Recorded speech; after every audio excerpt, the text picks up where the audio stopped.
외도하는 모든 사람들이 전부 관계 중독이라고 말할 수 있을까요? 바람기가 있어서 그럴 수 있다고 생각하는데 결국 바람기라는 것도 관계 중독의 일종인가요? 외도의 모든 원인이 관계 중독인 것은 아닙니다. 과거에는 외도의 원인으로 섹스 중독도 있었습니다. 이는 인간관계에 대한 환경적인 변화 때문입니다. 과거에는 현재보다 현저히 적은 인간관계를 살아가다 보니 관계 중독보다는 섹스 중독이 발생하는 경우가 많았습니다. 그러나 현재는 다른 사람들과의 교류가 매우 활성화되어 있고 이로 인하여 인간관계가 매우 다양해지다 보니 섹스 중독보다는 관계 중독이 훨씬 더 빠르게 발생합니다.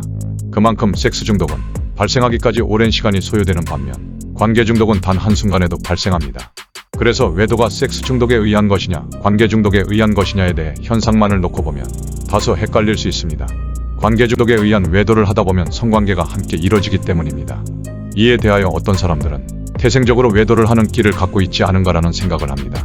이는 사실이 아닙니다. 태생적인 바람기란 없습니다. 또한 외도를 바람으로 표현하는 것은 외도와 연관되어 있는 사람들이 하는 자기 변명이고 자신의 외도를 합리화하고 정당화하는 말입니다.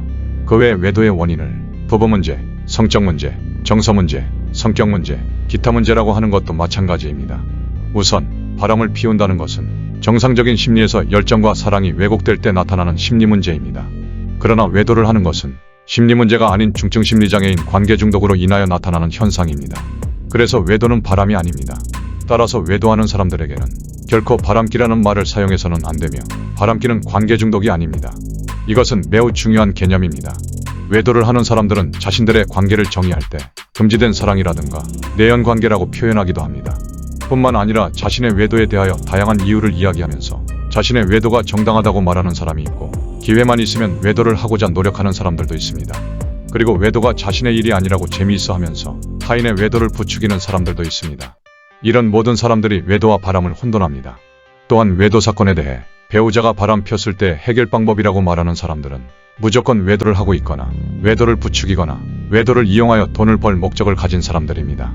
이들은 외도의 원인과 본질을 전혀 모르고 외도하는 사람과 배우자의 외도로 고통을 받는 사람을 지속적으로 악화시켜서 파멸에 이르게 합니다.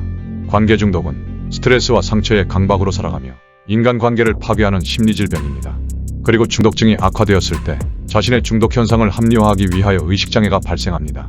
이는 자신의 생각에 문제가 생기는 것입니다. 그래서 이들은 인간관계와 성에 대한 부분이 모두 왜곡됩니다. 이를 의식장애에 의한 자기합리화와 자기정당화라고 합니다.